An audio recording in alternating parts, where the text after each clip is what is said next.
안녕하세요. TV 개네시입니다. TV 개네시의 역사여행 그때 그 장소에서 39번째 이야기를 시작하도록 하겠습니다.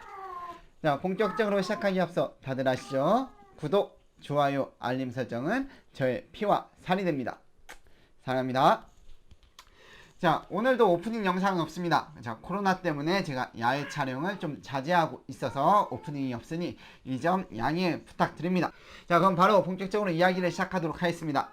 자, 오늘 주제는 제가 썸네일에서 써놨듯이 이황과 그의 형 이해에 관한 이야기입니다. 이들의 학문적 업적은 대단하고 이런 것들이 대단하긴 하지만 오늘 이야기할 주제는 이들이 선택한 삶의 방식, 형제지만 다른 선택을 한 그 삶의 방식을 한번 이야기해 보려고 합니다. 자, 그러면 일단은 이황에 대해서 먼저 언급을 해보도록 하겠습니다. 대한민국 사람 누구라면 알고 있는 이 태계 이황. 그러면 이 이황에 관한 실록의 기사도 지금 엄청나게 많이 자세히 기술이 되어 있을 것 같은데요. 그러면 이 이황의 기사에 대해서 먼저 살펴보고 이야기를 진행하도록 하겠습니다. 자, 이 이황의 졸기를 검색할 건데 이 이황의 졸기를 보면 좀 재미난 부분이 나옵니다. 그 부분이 무엇이냐? 한번 지금부터 이야기해 보도록 하겠습니다. 자, 최초 기록은 선조실록, 선조 2년 12월, 날짜도 정확하게 나와 있지 않습니다.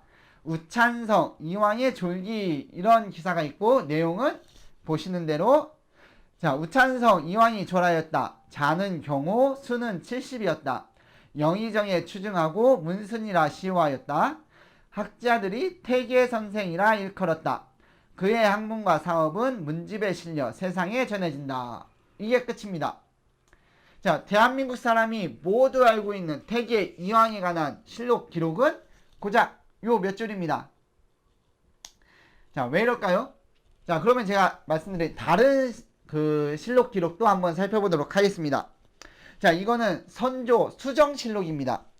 자, 선조 3년 12월 1일 여기는 날짜도 정확히 나와 있습니다. 자, 숭정대부 판충부사 이황의 졸기 이렇게 되어 있습니다. 그 다음에 내용은 보시는 대로 상세하게 나와 있습니다.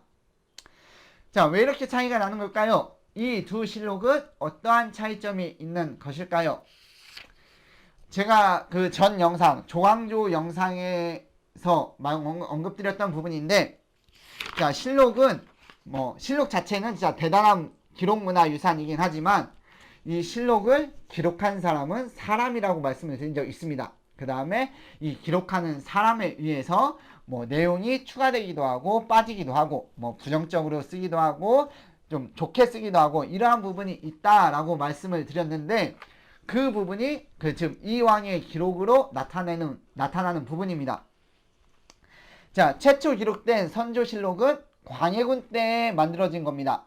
이 광해군은 북인들이 집권을 하였고 이 북인들이 주도해서 편찬한 게 선조실록입니다.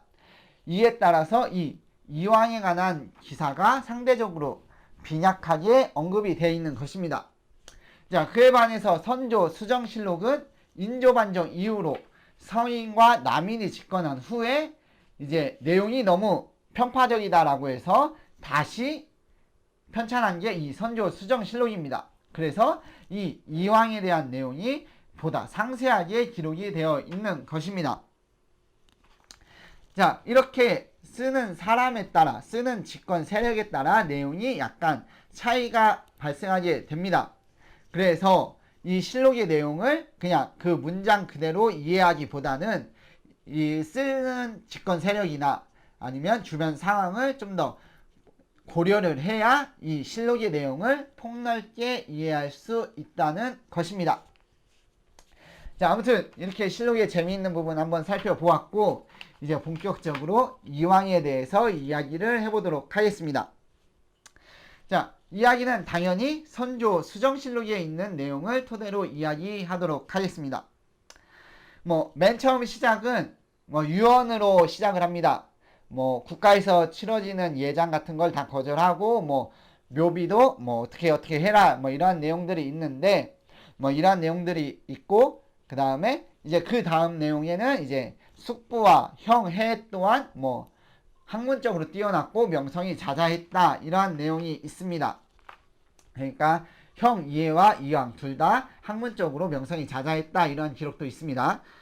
자, 이제 그 뒤에 이제 황희에 대해서 이제 자세히 나오는데, 자, 어려서 아버지를 여의고 자력으로 학문을 하였는데 문장이 일찍 성취되었고 약관의 국상에 들어갔다. 당신은 기묘사를 겪은 후라서 사습이 부박하였으나 이왕은 예법으로 자신을 지키면서 남의 조롱이나 비웃음 따위는 아랑곳하지 않고 고상한 뜻과 차분한 마음을 가졌다. 비록 늙은 어머니를 위하여 과거를 통해 벼슬을 하기는 하였으나 통연되기를 좋아하지 않았다. 이렇게 기록이 되어 있습니다. 자, 이왕 자체도 학문적으로는 뛰어났으나 본인 스스로는 그 관직 생활에 별로 뜻이 없었다. 이러한 기록입니다. 자, 그 다음에 계속 이어지는 내용을 살펴보면, 자, 을사년 난리에 거의 불측한 화에 빠질 뻔하고 건간들이 조정을 어지럽히는 꼴을 보고는 되도록 외지기에 보임되어 나가고자 하였고, 얼마 후에 형 해가 건간을 거슬러 억울한 죽음을 당하자 그때부터는 물러가 숨은 뜻을 굳히고 벼슬에 임명되어도 대부분 나가지 않았었다. 이렇게 기록이 되어 있습니다. 자, 여기서 말하는 을사년 난리라고 하는 것은 을사사화를 말합니다. 제가 전에 붕당 정치를 이야기하면서 이 을사사화에 대해서 언급한 영상이 있습니다. 자세한 건 그 영상을 봐주시면 감사합니다. 자, 아무튼 이 을사사화는 대운과 소윤, 즉 외척 간의 세력 다툼으로 발생하게 된 사화인데, 이때 그 본인이 화를 당할 뻔도 하고 조정의 그 돌아가는 모습을 보면서 이 여기서는 함께하지 않겠다. 요러한 관직 생활은 하지 않겠다라는 뜻을 가지고 되도록이면 외직에 나갔다. 이러한 이야기입니다. 즉 이왕이 선택한 삶의 방식은 절이 싫으면 중이 떠난다. 약간 이러한 느낌으로 나는 요 관직 생활, 그러니까 이러한 붕당 정치에 몸을 담지 않겠다라는 그러한 삶의 방식을 택했다는 것입니다. 자, 그러면 이제 제가 앞서 언급드린 내용 중에 그러한 내용도 있습니다. 형 해가 억울한 죽음을 당했다. 이러한 내용도 있는데, 그럼 이 형 해는 어떠한 삶의 방식을 택했기에 억울한 죽음을 당했는지 지금부터 한번 살펴보도록 하겠습니다. 자, 이제 명종 5년 8월 10일 이해 유섭의 졸기라는 기사가 있습니다. 자, 여기에 이해가 왜 죽음을 당했는지 나오는데, 일단은 그 전에 이해의 제목이 무엇이었는지 한번 살펴보도록 하겠습니다. 자, 명종 5년 7월 15일. 자, 7월 15일입니다. 자, 양사에서 청홍도 감사로 있었던 이해가 역당의 노비를 처리한 일로 추구를 청하다. 명종 5년 8월 3일 유신년 역적들의 정몰한 재산의 처리와 관련하여 이해를 추국할 것을 청하다. 명종 5년 8월 4일 사원부가 고변한 사람을 죽인 이치와 이해를 도운 유섭을 국문할 것을 청하다. 벌써 한 달도 안 되는 사이에 추구를 요청하는 일이 빈번합니다. 그리고 명종 5년 8월 4일 똑같은 날이죠. 사관원이 한성부 우윤 이해와 예조전랑 유섭을 국문할 것을 아뢰다. 이런 기사 있는데 요 안에 내용을 살펴보면 이러한 내용이 있습니다. 자, 간원이 아뢰기를 이해는 일찍이 구수담 등과 서로 붕당이 되어 의논과 행동을 함께하였습니다. 그렇기 때문에 유신년의 역적이 고금에 없던 큰 변란이라는 것을 직접 보고서도 공고년이 비호하기를 극진히하여 시비를 전도시키고 인심이 의욕을 갖게 하였으니 그 근본은 유래가 있는 것입니다. 라고 사간원 간원이 아랬다고 주장했다고 기록이 되어 있습니다. 자, 이러한 요청으로 추구를 하게 되는데, 졸기에 따르면은 이해는 승복하지 않았고 결국 그 장 100에 갑산에 유배되었는데, 유배되는 과정에서 도중에 죽음을 당한 게 아니라 과정에서 죽게 되었다. 이렇게 기록이 되어 있습니다. 자, 이것만 보면 잘못이 있어서 장을 맞았고 이제 유배를 떠나는데 그 과정에서 죽었다. 별로 억울할 것은 없는 것 같은 그러한 기사 내용입니다. 근데 이 졸기를 살펴보면 밑에 왜 이러한 화를 입었는지, 억울한 죽음에 이르렀는지 그 자세하게 그 내용이 설명이 되어 있습니다. 자, 그 내용을 살펴보면, 자, 이해가 대사원으로 있을 때 역시 이기의 행실이 개와 돼지 같다고 농박하였기 때문에 이기가 또한 분을 품었는데 드러내지는 않고 있었다.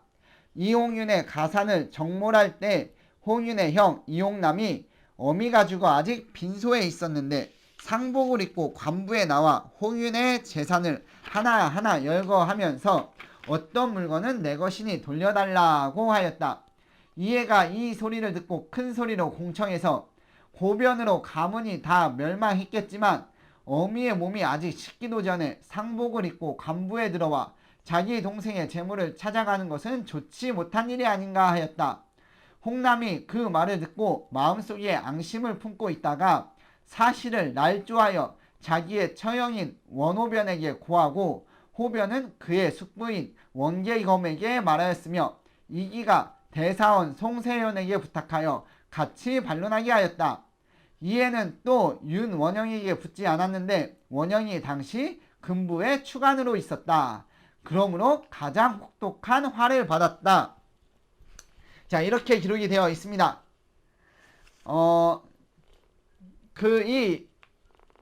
이 졸기에 나와 있는 요 설명을 토대로 앞에 기사를 다시 한번 해석을 하면 흐름은 그겁니다.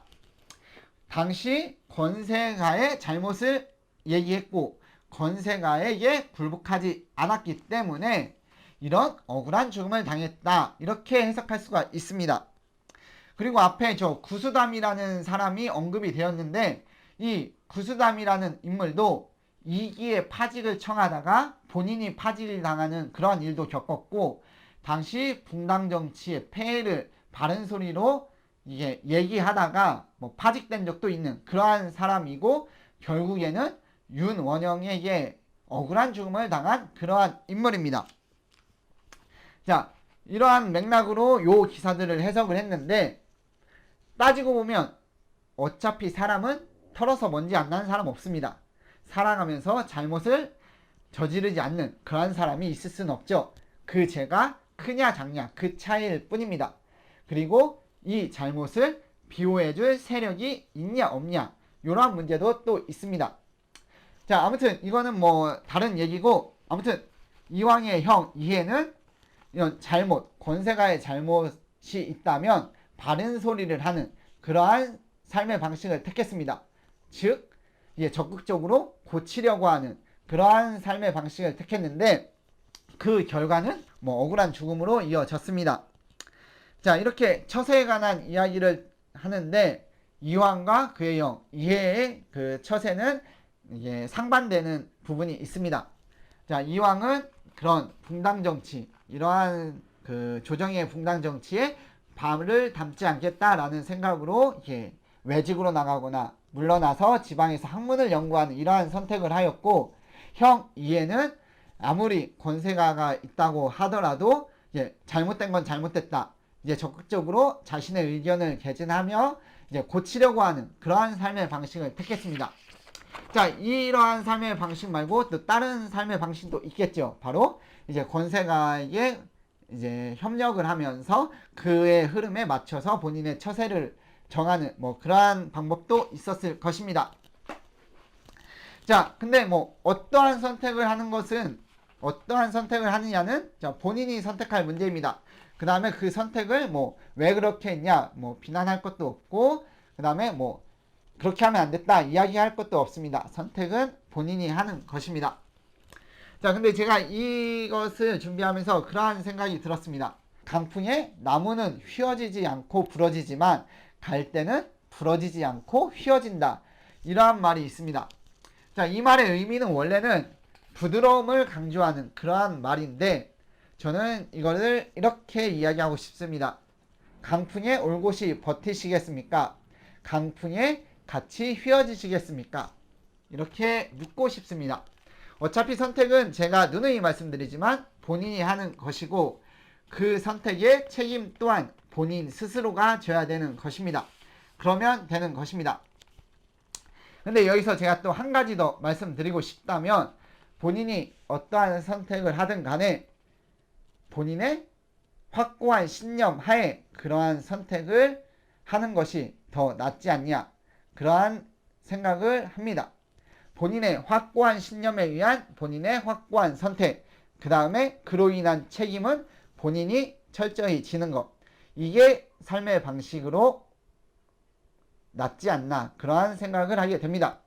자, 이상입니다. TV 개넥시의 역사여행 그때 그 장소에서 39번째 이야기를 마치도록 하겠습니다. 시청해주신 여러분 감사합니다.